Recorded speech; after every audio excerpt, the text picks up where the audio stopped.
Hi friends, welcome back to our channel. Today we would like to discuss Class 8 English Reading 1B My Mother poem. Here in this video I would like to cover about the poet, glossary and question answers. Dear children, the present poem My Mother, which was written by Rabindranath Tagore. It is all about a nostalgic poem. Tagore's mother passed away when he was very young age.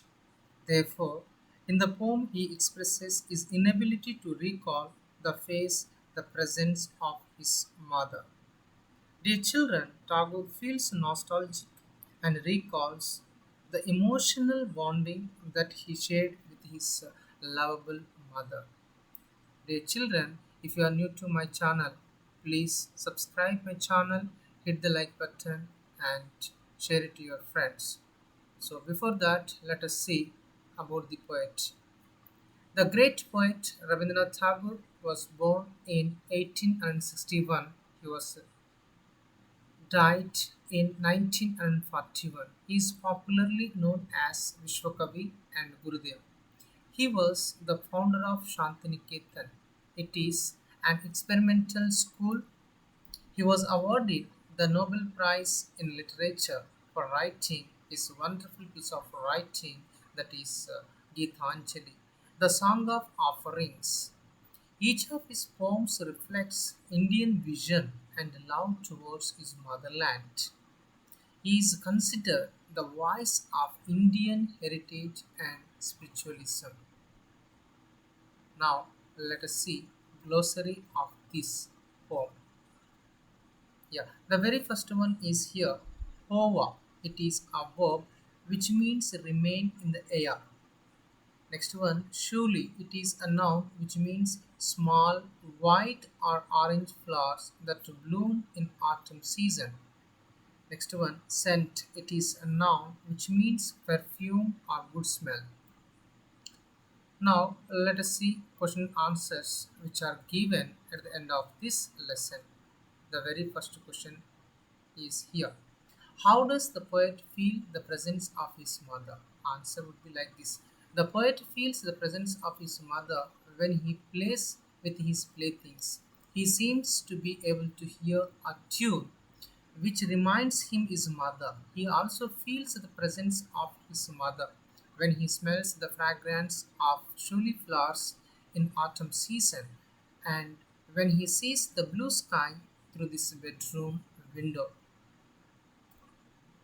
Second question is, what do you understand from the statement I cannot remember my mother? Answer. The poet's mother passed away when he was very young age. As a result of this, he was unable to remember his mother, except in certain conditions when his sorrow increases, remembering the memories which he had his mother. One such instance is in the autumn season when the smell of the shuli flowers brought back memories of the mother to the young poet. Third question here is, does the poem convey sadness? If yes, pick out the suggestive expressions. Yes, this poem conveys some kind of sadness. The expression I cannot remember my mother suggests this: the poet can't remember his mother because she passed away when he was very young, and mother's gaze spread all over the sky. The fourth question is, yeah, what imagery do you find in each stanza? To which sense does it appeal to you? The very first stanza, the image of first stanza is mother rocking the cradle and singing a song. Here, the sense it appeals to ears and sound. Second image of second stanza, the center of the morning service in the temple. Here, the sensory organ nose means smell. The third image of third stanza, stillness of mother's gaze spread all over the sky. Here it is appeals eyes or sight. Dear children, if you are new to my channel, please subscribe and hit the like button, share it to your friends. Thank you for watching. For more videos, visit Jay's English. Thank you. Have a great day.